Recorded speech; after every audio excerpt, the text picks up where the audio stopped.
to Manifest on Purpose. My name is Kimberly Williams. I am a mindset consultant specializing in manifestation. I help you align your mindset with the things that you desire in your life to help you manifest in your life. So what are you waiting for? Come on, let's go. Let's manifest on purpose.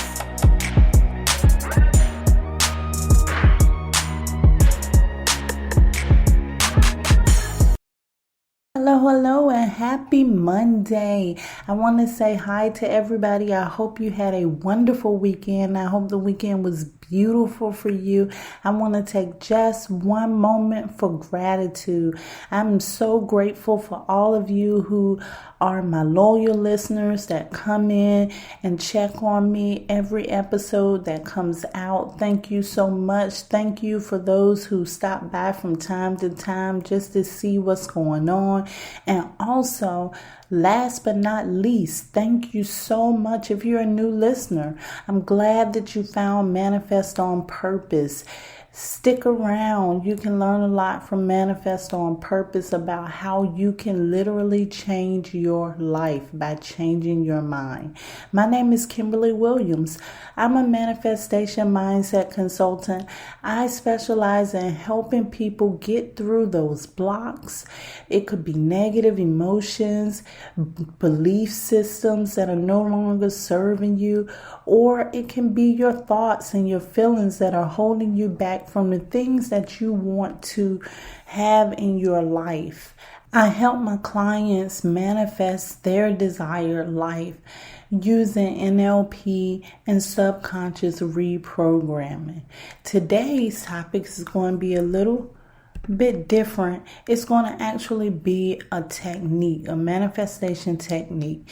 I've named this technique Practice Makes Perfect. I'm going to tell you a little bit about where I got the technique from and how it works. Practice makes perfect is something that I was inspired to do by listening to some of the studies that talked about how athletes especially were able to visualize themselves rehearsing their sport of choice. And when they did images and studies on the brain scans, they found that the same neurons that fired when they were practicing and rehearsing in real life, in reality, were the same neurons that fired when they were practicing using visualization or their imagination. What these studies indicate is that we can practice and rehearse anything in our mind and achieve that thing. And according to these studies, the people that visualize were just as effective when they went out to play. Some even improved more than the ones that were actually rehearsing or actually practicing. That says a lot about what we can actually achieve with our minds alone. I remember something that happened to me many years ago, and at the time I did not know what was going on, but I was working on a job that I had to be good with my hands. I had to be fast with my hands, and I was not used to working in that way, so it was really hard for me. At points, some of the team members would, get upset because I wasn't keeping up. I wasn't taking on the responsibility of the load as I was because I was slower than everybody else with my hands.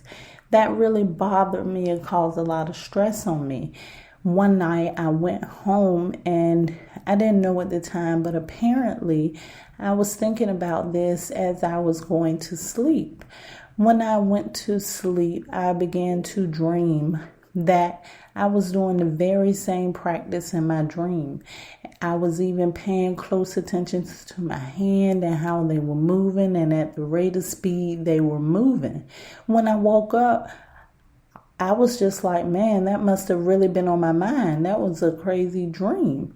But the crazier thing about it is when I got to work, I was working with my hands better than I even imagined that I ever could. It seemed to just come naturally. It seemed to come normally. And I could not understand that. But this whole concept proves that in this way for me. So I know that practicing and rehearsing in my mind is what let me know that I could do this.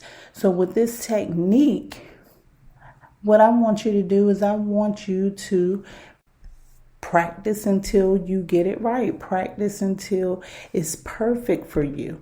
The very first thing I want you to do, this is step 1 in the technique. We're going to the how-to now. I want you to decide what it is that you want to succeed at. This is important. We talk about setting our intentions, setting our goals, and how we should be specific with it. This is a technique that we're only going to use one intention at a time for this, because more than one intention is going to be too confusing for you. So pick one intention. I remember during my public speaking days before COVID, I would utilize this same technique. Of course, then I didn't know what I was doing, but I was so busy as a leader and a speaker. I had so many things to do when it was time for a speech. I didn't have a lot of time to practice. So I would spend the morning of the speech going over in my head repetitively what I was going to say, how I was going to say it, and the whole delivery of it. When I got up to perform my speech, the speeches normally went off perfect. So I knew then too that this thing does work. But as I was saying, one thing at a time. I couldn't have been practicing my speech while practicing trying to do something else too. Now you can use this to do things like improve on your job, to get a better job, to get promoted. And this is really actually putting you in the right now moment. This is happening to me now. Since this is happening to me now, this is the response that I'm going to create. They have done studies with this for people who study to play the piano. Same situation. Pick that one intention, whatever it is that you really, really want, and decide that that's what you're going to use for this technique. Step 2. Once you decide what you want, I want you to go into a heavy focus state. I want you to go into a meditation-like state, any state where you're calm, comfortable, you're alone, you're not distracted, you feel safe, and you're able to visualize. I want you to make sure that you have a space that's designated for that. Every time you want to do it, you can go into this space and you can visualize without interruptions. Once you find yourself in that place, you can decide to play music. It could be soft music. It can be meditation music. Whatever way is best for you to focus, that's what you should use. I do like using meditation music, or I like using soft music, but when you use the music, make sure that it's no lyrics in it that's going to throw you off. So it's better to have something instrumental, and it's your choice. So you decide what will work best for you. Once you find out what works best for you, get comfortable. Have a comfortable chair or somewhere you can sit at and feel comfortable for a few minutes. And then I want you to sit there and imagine yourself succeeding at what you wish to succeed in. That's step number 3. Whatever your intention was in step number 1, I want you to imagine yourself succeeding in that right now while you're visualizing. When I was practicing the public speaking, it would be seeing people applauding me when I finish, seeing people liking my speech, adoring my speech, complimenting my speech. in that very moment. Once you get into that very moment, you're going to step 4. And that's when you're going to imagine what it feels like succeeding. In the previous step, you were asked just to see yourself succeeding. Now, in this step, I want you to actually feel it. What emotions are you feeling? When you see this picture of success, how does it make you feel? And when you visualize this, you're going to be visualizing this using as many of the 5 senses as you can. What does it look like? What does it sound like? If it has a taste, what does it taste like? What does it sound like? Incorporate as many of the senses as you can, because when you incorporate those senses, you create triggers so that the next time you see some of those things or you hear some of those things, it will take you back to that moment, that winning moment, that succeeding moment. The important part of the whole technique is repetition.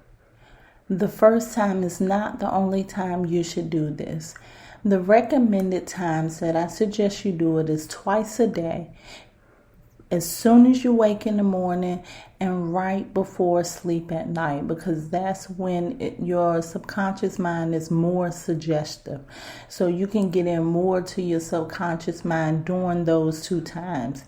And I would suggest also that you do it for at least 21 days. The repetition of this creates a new program for you.